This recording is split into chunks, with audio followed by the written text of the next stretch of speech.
Okay, so before we start sewing on our first regular stitch, we're going to make sure that our needle and thread are in the right position. Normally when you just thread your machine, your threads will look like this. The bottom thread will be coming out of the bobbin, bottom, and your top thread is kind of sitting on top of the presser foot. This machine specifically wants both of these threads to be underneath. Okay, so we need to get this top thread underneath with this bobbin thread to the side. So there's just a little cutout in the presser foot that you're going to just slide your thread through that cutout, and now it's down the hole and you can pull it to the side with your bobbin thread. Okay, so now it's ready to go. So you're going to take your fabric and line it up together, make sure that it's all straight, and then line the line up with the line, that center line in the presser foot. Oops, my foot just fell off. If that happens to you, there's a lever here at the back that you can put your presser foot back on. Okay, so now you're going to line up that line with your presser foot, line on your presser foot, put your presser foot down, and then before you go ahead and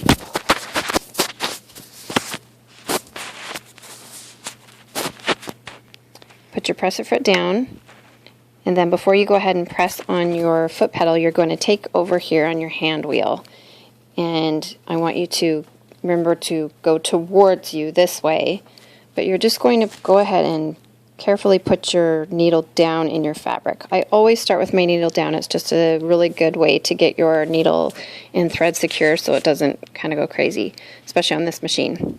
Okay, so we're going to want to back stitch at the beginning of the stitch line and at the end of the stitch line. What that does is it secures that stitch line in place, and this is important when you're doing clothing or basically anything you're sewing. You don't sew it so it can come unraveled. You sew it so it'll stay in place, and so knotting, putting a knot at the beginning and end of every stitch line is important. The way to do that on this machine is you take this lever and you hold it up while you are pressing on your foot pedal. So we're gonna, before we touch that, we're gonna go ahead and start sewing. We're gonna go 2 stitches, 1, 2, forward.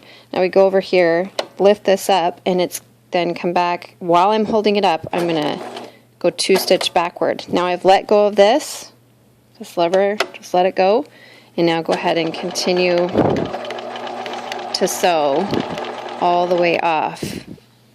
All the way down this line. Now you're going to be really careful to make sure that your fabric doesn't kind of go ski-wampus on you. You're going to hold both layers together and just feed it through all the way down. Now I want you to kind of go slowly when you're first starting. This machine really just allows you to go as fast as you want with the foot pedal. There's no lever or anything to make it go slower or faster, so you really just have to watch your own speed. Once you get to the end of this fabric, at the end of this line, I want you to back stitch again, so hold this up, take a couple more stitches, put it back down, and you can sew off the thing or stop. Go ahead and pull with your hand, get your needle out, lift up your presser foot, and take out your sewing. That looks really good. So now go ahead and cut your threads. This one doesn't have a thread cutter, so we're going to use scissors. That's okay. You want to make sure to cut your threads super, super close to the stitch line. I do not want to see anybody turn in anything with long threads hanging out. Don't cut your project, but go ahead and cut all those threads really close. That's your first line of stitching. Our second line of stitching that I want you to do is a basting stitch. Now a basting stitch is the longest stitch length that you can. So here we've taken little bites out of the fabric. Now we're going to take big bites out of the fabric. There's many times during sewing that you will want to increase your stitch length to put in a temporary seam or something. If you're not sure that you want that to stay, you're going to just baste it in place, and then you go over it with a regular stitch length. We're going to do that a couple times in our sewing, so I want you to be familiar with it. So you're going to go to, again, to adjust the stitch length, you're going to go over to this lever right here, and you're going to twist it till it gets to number 5. Number 5 is the longest stitch length that this machine will do. Once it's in number 5, you don't need to change anything else. Go ahead and match up your line, your second line, with your line on your presser foot. This time we do not need to backstitch because it's a temporary stitch that we're going to want to take out. A lot of times you take them out after they've served their purpose, so you don't need to backstitch. But go ahead and start with your needle in, with your hand wheel, put your needle in position. If you don't put your needle down, a lot of times when you put your foot on the presser foot and go, it will go so fast that it'll take your thread out of the needle and you'll have to rethread your needle, which is kind of a pain in the butt. So go ahead and start sewing.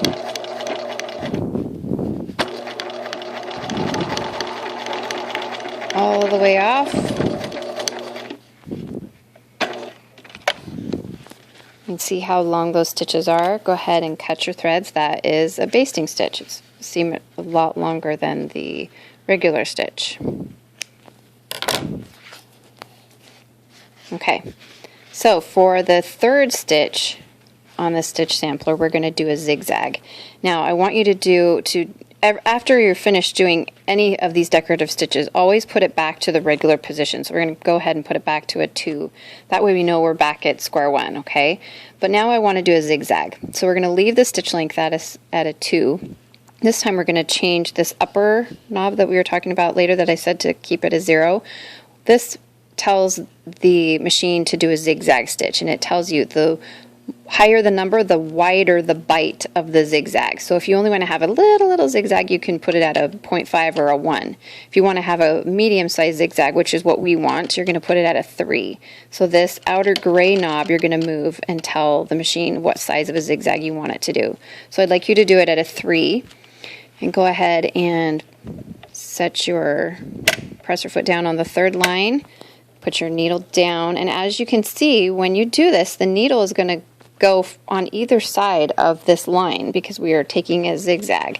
So we're not actually going to be sewing right on the line. We're going to be biting on one side or the other of the line, okay? But you're still going to keep the line on the presser foot, that center line, lined up with your line of stitching so that you still follow that straight line. Okay, so then we're going to go ahead and start. You don't need to back stitch on this one either. Just go ahead and make sure you're guiding your fabric all the way down.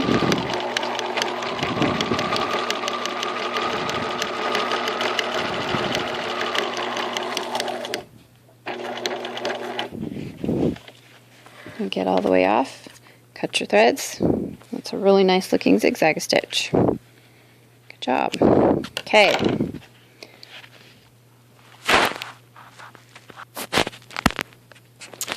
So for our last line of stitching, I want you to do a decorative stitch of your choice. So this machine has lots of decorative stitches, and you're going to find them up top here. All these different stitches up here are their different kinds. Some of them are used for specific purposes, others are just for decoration. I'd like you to choose from on this side, the green side. Don't worry about the red. It works the same way, but let's just choose out of these green ones.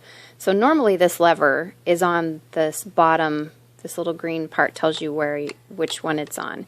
And if you pull this lever out and then move it and put it back in position, you can choose whichever one of these stitches you want.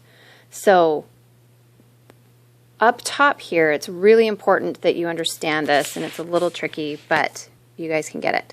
So these numbers on the side correspond with whichever one you're doing. So let's say we're doing this really fun wavy line on number 7. So I'm going to move this up to number 7. Okay. Now this machine, this little table up here tells me what I need to do to the machine to be able to get this wavy line. So I go up to number 7 and I look over. This tells me what foot I'm using. So this presser foot that we have down here, this is number 1. If any of these stitches tell you to change your presser foot, then you have to go get a different presser foot, you know, the number 5 or the number 2 or whatever. I'd like you to make sure to choose a decorative stitch that has foot number 1. So that's the foot, okay? This one, number 5, tells you where to set this gray stitch width indicator. So let's see, for number 7, it says to have it on number 5. So we're going to go ahead and move this all the way to number 5. Okay, so now we're ready to go. on that one. This one tells you what stitch length to do. So number 7,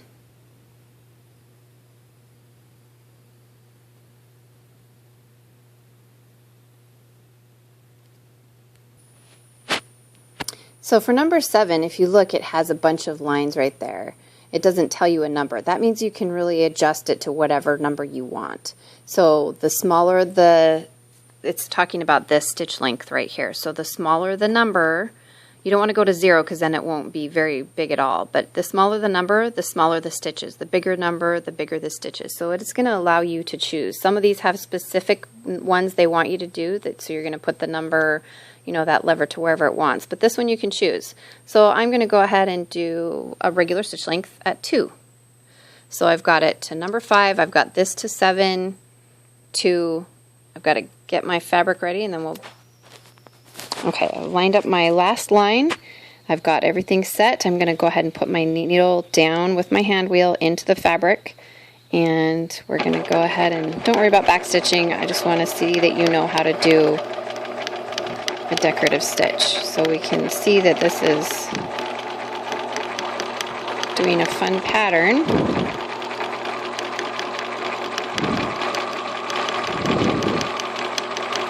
Just go all the way to the end. Don't worry about back stitching. Go ahead and lift that up with your needle. And there you go. Cut your threads and go ahead and get your paper that you need to turn this in, and your stitch sampler is completed. Good job.